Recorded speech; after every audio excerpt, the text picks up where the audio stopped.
ఓం నమః శివాయ. ఓం నమో నారాయణాయ. కర్మ నివారణ నరదృష్టి నివారణ కాళభైరవాయ నమో నమః. ఓం దిగంబరాయ విద్మహే అశ్వవాహనాయ ధీమహి తన్నో శ్రీ ఉన్మత్త కాళభైరవ శ్రీ వారాహి శక్తి దేవ్యై నమోస్తుతే. హరి ఓం. మా ఛానల్కి స్వాగతం. చూస్తున్న వీక్షకులకు ప్రేక్షకులకు ప్రియ కాళభైరవ భగవద్బంధులకి స్వాగతం పలుకుతూ మమ్మల్ని ఎంతగానో ఆదరిస్తూ ఉండబడినటువంటి ప్రియ సోదర సోదరీమణులకు స్వాగతం పలుకుతూ అందరిపైనను శ్రీ ఉన్మత్త కాళభైరవ స్వామికి ఆశీస్సులను కోరుకుంటూ ఎవరి గృహంలో కూడా కలతలు లేకుండా అష్ట కష్టాలు లేకుండా అష్ట ఐశ్వర్య ప్రాప్తిని కలిగించాలని కోరుకుంటూ వారు విద్యార్థులైతే విద్యార్థులు విద్య, ఉద్యోగస్తులైతే ధనము, వ్యాపారస్తులైతే వ్యాపార ఆకర్షణ కలిగి అన్నింటా విజయం సాధించాలని ప్రార్థన చేస్తూ కాళభైరవ స్వామి వారిని ఆశీర్వదించమని మనసారా కోరుకుందాం. 1వ తారీఖు 7వ నెల 2024 నుండి 15/7/2024 వరకు పుట్టినటువంటి వారందరికీ కూడా ముందస్తుగా జన్మదిన శుభాకాంక్షలు. గతంలో వివాహం చేసుకున్న వారికి వివాహ వార్షికోత్సవ శుభాకాంక్షలు. ద్వాదశ రాశుల్లో గ్రహ గమనాన్ని ఒకసారి వీక్షింపచేద్దాం.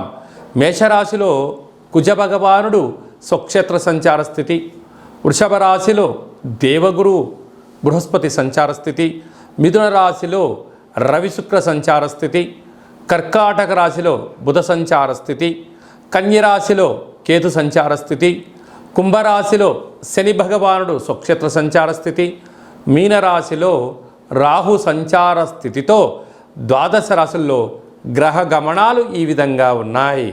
జ్యేష్ఠమాస అమావాస్య రోజున వృశ్చిక రాశి వారు ఎలాంటి విధులను పాటించాలో ఈ వీడియోలో సవివరంగా సంపూర్ణంగా తెలుసుకుందాం. వృశ్చిక రాశిలో ఏ నక్షత్రాలు వస్తాయనగా విశాఖ నక్షత్రంలోని చివరి పాదమైన 4వ పాదము, అనురాధ నక్షత్రంలోని 4 పాదాలు, జ్యేష్ఠ నక్షత్రంలోని 4 పాదాలు కలిపితే వృశ్చిక రాశి. చాలామందికి పుట్టినటువంటి కాల సమయంలో డేటా బర్త్లో లేనటువంటి కారణం వలన పేరు యొక్క మొదటి అక్షరాన్ని అనుసరిస్తూ ఆ రాశిని తెలుసుకునే ప్రయత్నం చేద్దాం. తో, నా, నీ, ను, నే, నో, యా, ఈ, యు అక్షరాల వారందరూ కూడా వృశ్చిక రాశి జాతకులే. వృశ్చిక రాశి యొక్క అధిపతి కుజ భగవానుడు. వీరికి అర్ధాష్టమ శని యొక్క ప్రభావం కారణం వలన వృత్తులలో, ఉద్యోగాల్లో, వ్యాపారాల్లో అనేక రకాల కార్యక్రమాల్లో ఆరోగ్య సమస్యలు, శత్రు సమస్యలు పొంచి ఉన్నాయి. ఇలాంటి కాల సమయంలో కళౌ వెంకటనాయక అన్నట్టుగా వెంకటేశ్వర స్వామి వారికి తులసిమాలను సమర్పించడం, లక్ష్మీదేవి అమ్మవారికి పంచామృతాలతో అభిషేకం చేసుకోవడం, కాళభైరవ స్వామి వారి యొక్క దీపము, కూష్మాండ దీపము, ముడుపు, హోమము, కాళభైరవ అష్టకాన్ని వినడం, పక్షులకు ఆహారాన్ని వేయడం, ఆవులకు పచ్చగడ్డిని ఏర్పాటు చేయడం, కుక్కలకు యథాశక్తిగా అన్నదానం చేయడం వలన ఈ యొక్క అర్ధాష్టమ శని యొక్క ప్రభావం తొలగి నరదృష్టి, శత్రు ప్రభావాలు, తామరాకు పైన నీటి బొట్టును ఎలా జారిపోతుందో ఈ యొక్క సమస్యలు తొలగిపోతాయని చెప్పి గమనించాలి. పంచమ స్థానంలో రాహు సంచార స్థితి ఉండడం వలన ఇంట్లో బంధువులు కానీ, మిత్రులు కానీ, స్నేహితులు కానీ, అన్నదమ్ముళ్ళు కానీ, అక్క చెల్లెలు మీ మాట వినే పరిస్థితి ఉండదు అని చెప్పి గమనించాలి. 6వ స్థానంలో కుజ భగవానుడు స్వక్షేత్రకంగా సంచారం చేయడం వలన భూములు, వ్యాపారము, ధనపరమైన యోగము, కొత్త వాహనాలు, క్రయ విక్రయాలు యోగదాయకమని చెప్పి గమనించాలి. సప్తమంలో దేవగురు బృహస్పతి సంచారం చేయడం వల్ల విదేశాలకు వెళ్ళాలని మీ కోరిక నెరవేరబోతుంది. నూతనమైన తీర్థయాత్రలు, ఆధ్యాత్మిక కార్యక్రమాలు, నూతనమైన పనులు ప్రారంభించాలి అనుకుంటున్న సమయంలో వాటి గురించి క్షుణ్ణంగా తెలుసుకునే ప్రయత్నం చేయండి. విజయం మీ సొంతం అవుతుంది. ఈ ఏడాది తర్వాత వృశ్చిక రాశి వారికి రవి భగవానుడు మిథున రాశిలో సంచారం చేయడం, అక్కడే శుక్రుడితో కలిపి సంచారం చేయడం వల్ల స్వల్పమైనటువంటి అనారోగ్యము, దీర్ఘకాలిక వ్యాధులు, షుగర్, థైరాయిడ్, వైరల్ వ్యాధులు, అలాగనే సీజన్లుగా వచ్చేటువంటి వ్యాధులు, అలాగనే చిన్న చిన్న విషయాలకు ఆందోళన, కోపం తగదు, వాహన ప్రమాదాలు పొంచి ఉన్నాయి. తస్మాత్ జాగ్రత్త. భాగ్యస్థానంలో బుధ భగవానుడు సంచారం చేయడం వలన భార్య పైన భర్త, భర్త పైన ప్రేమానురాగాలుగా ఉండే ప్రయత్నం చేయండి. అర్థం చేసుకోండి. దయచేసి కలహాలకు దూరంగా ఉండండి, మౌనంగా ఉండండి, అర్థం చేసుకునే ప్రయత్నం చేయండి. అన్నింటా విజయం మీ సొంతమవుతుంది. కనుక కాలం అనుకూలంగా లేనప్పుడు మౌనం, శరణం గచ్చామి అన్నట్టుగా దానం, ధర్మం, సేవ, ఆధ్యాత్మికత ప్రతి విషయాన్ని క్షుణ్ణంగా పరిశీలించగలిగితే అద్భుతమైన విజయం మీ సొంతమవుతుందని చెప్పి గమనించాలి. గృహ భవన నిర్మాణ కార్యక్రమం చేసేటువంటి వారు, వ్యవసాయ సోదరీమణులు, ఆహార ఉత్పత్తులు ఎక్స్పోర్ట్స్ ఇంపోర్ట్ చేసేవారు, అడ్వకేట్స్, వారందరికీ చాలా మంచి కాలం అని చెప్పి గమనించాలి. అలాగనే చాలామందికి కాళభైరవ స్వామి యొక్క పూజ ఎలా చేసుకోవాలి, మంత్ర సాధన ఎలా చేయాలి, ఎవరు మంత్రాన్ని ఉపదేశిస్తారు అని అనుకుంటూ ఉంటారు.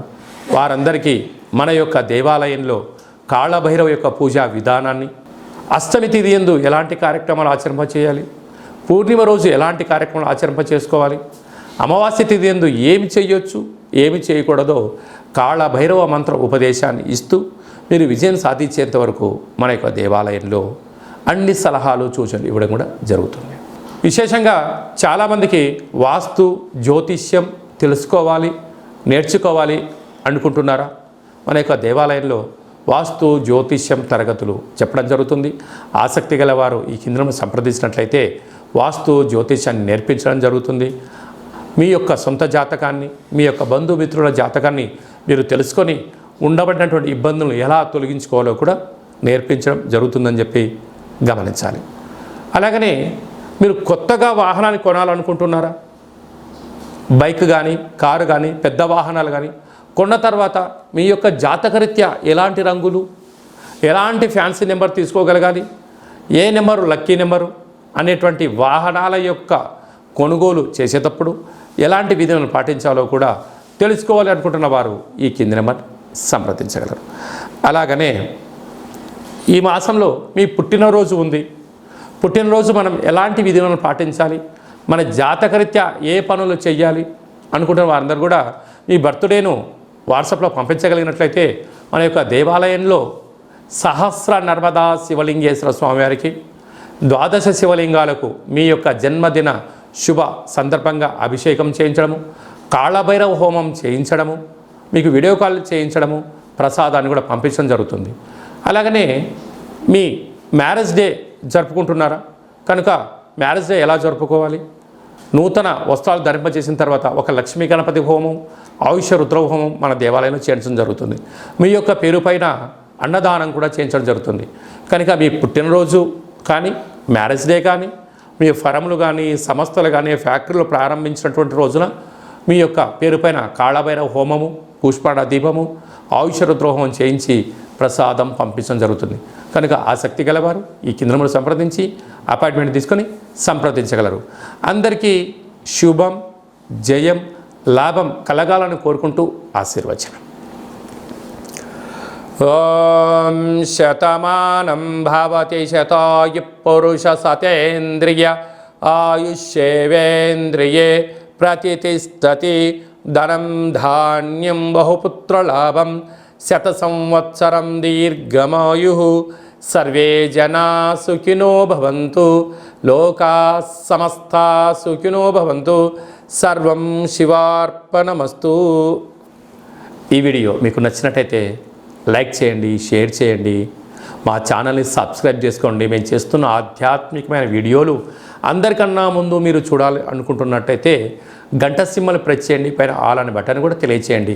ఈ యొక్క ఆధ్యాత్మికమైన భక్తి సమాచారం, ఉపయోగపడే సమాచారం మీరు ఎవరి క్షేమాన్ని అయితే కోరుకుంటున్నారో, లేక మీ క్షేమాన్ని ఎవరైతే కోరుకుంటున్నారో వారికి కూడా ఈ వీడియోను ఫార్వర్డ్ చేసి భగవంతుడి యొక్క ఆశీస్సులు పొందగలరు.